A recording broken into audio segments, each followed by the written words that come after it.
Let's do some more reading on YouTube. For your B2 or C1 Cambridge exam, we're going to have some mini reading tests so we can see how you're doing using the same skills as the exam, but being able to do the complete exam in this YouTube video, very short video where you pause the video and go through each part of the reading exam to see if you're ready for the exam.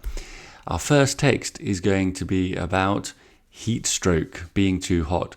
So of course we are starting with a picture of a nice hot Spanish city where it's 40 degrees, as it is most days in summer here. And we can talk about these questions to get ready for the context, to understand the text in general. Here is your text. It's reading part 5. It's multiple choice about heat stroke. Read the text, go through the questions, choose the best answer. They're in order like in the real C1 exam. And now I'm going to tell you the answers and explain them quickly. So we have got the first question about heat stroke being dangerous. It's particularly hazardous because you might ignore it. So the symptoms are misinterpreted. You might think you're just tired. And that's what makes it particularly hazardous, because you ignore it. What causes the cooling system to fail? Well, the point here is that sweat no longer evaporates effectively.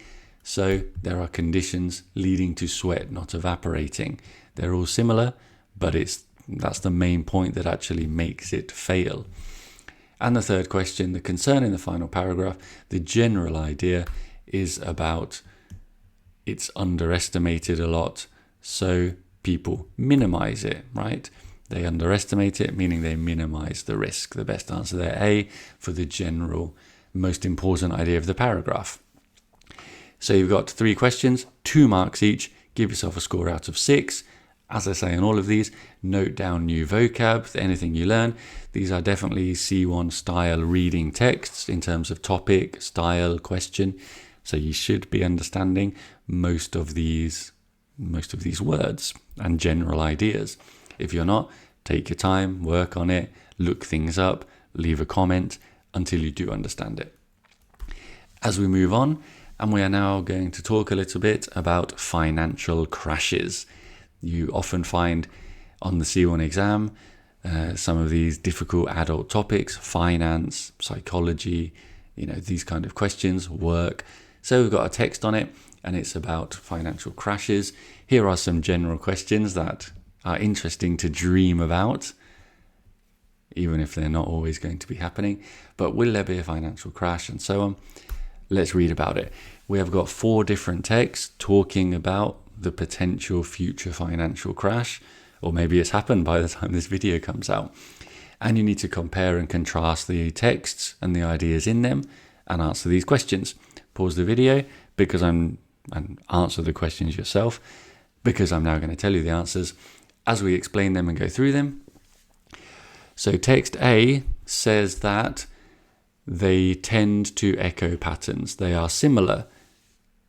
They are not coming out of nowhere. So which one says the same thing? Well, text D says underlying causes remain strikingly consistent. So they both say that they tend to repeat. History tends to repeat when it comes to financial crashes.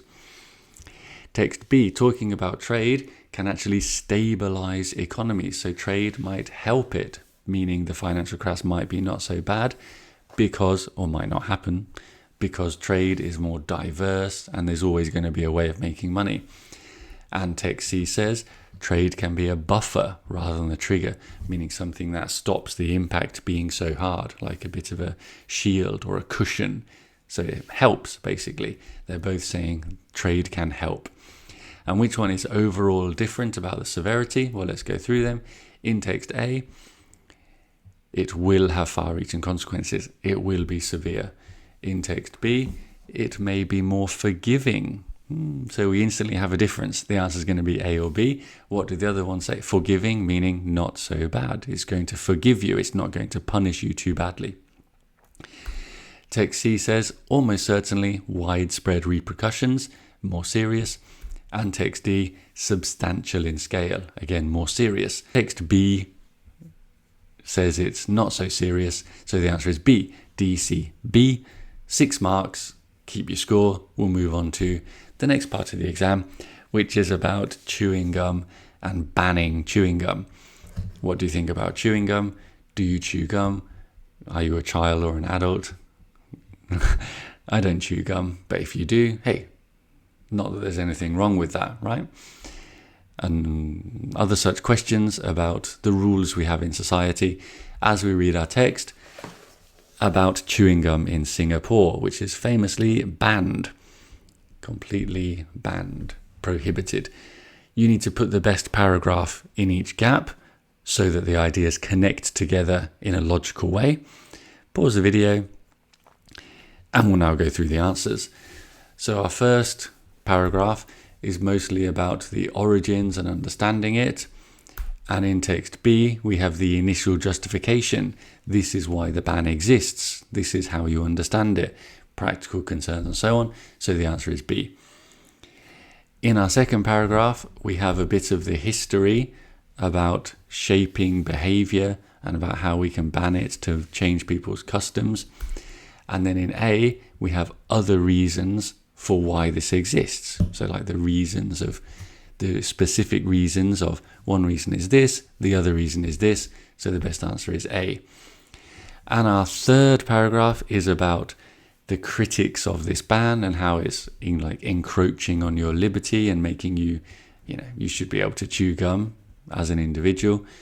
And text C is about the criticism. In fact, we even have critics and criticism, don't we? So the best answer is C. We have B, A, C for 6 marks on reading part 7. As we move on to our final text about superheroes and how we enjoy superhero movies and series and the superpowers that we all have in daily life, such as compassion and autism and other great superpowers. I can say that because that is my superpower, as you can maybe appreciate from some of these videos. I don't know. So we have got 4 real old superheroes that you probably haven't heard of because they're all like the original 1930s comic superheroes. And your question is to say which text mentions some of these features about these old superheroes. Pause the video, we'll go through it, and now I'll explain and give you the answers. So we have the contemporary cultural interest. This was about how psychology and perception and stage magic was very popular. So the answer is text B, Mandrake. The identity, that was back to text A, wasn't it?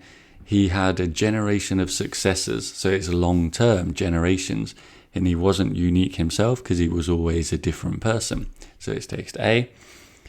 Which one changed how we think about the genre? That was text C, challenging distinctions between hero and villain, which was like the more traditional story. Played a different role, that's important. Which one was that? That was C as well, wasn't it? He posed as a criminal mastermind. The point there is he's pretending to be a criminal. In text A, there are different people, but it's the same superhero. So it's text C again. Characters from other comics, that's going to be text D. Similarities with later superheroes. And something that stood out artistically, that was also text D. A striking visual trait, meaning it stood out in how the fire was drawn and made it look interesting. So it's text D as well. That's your best answer there. You have 6 marks, which means you have 24 marks in total. And you know if you got 15 out of 24, you got 60% and you are passing the reading. Well done. Is there a particular part you need to practice? Go and practice it with my videos, with other activities. Goodbye. See you later.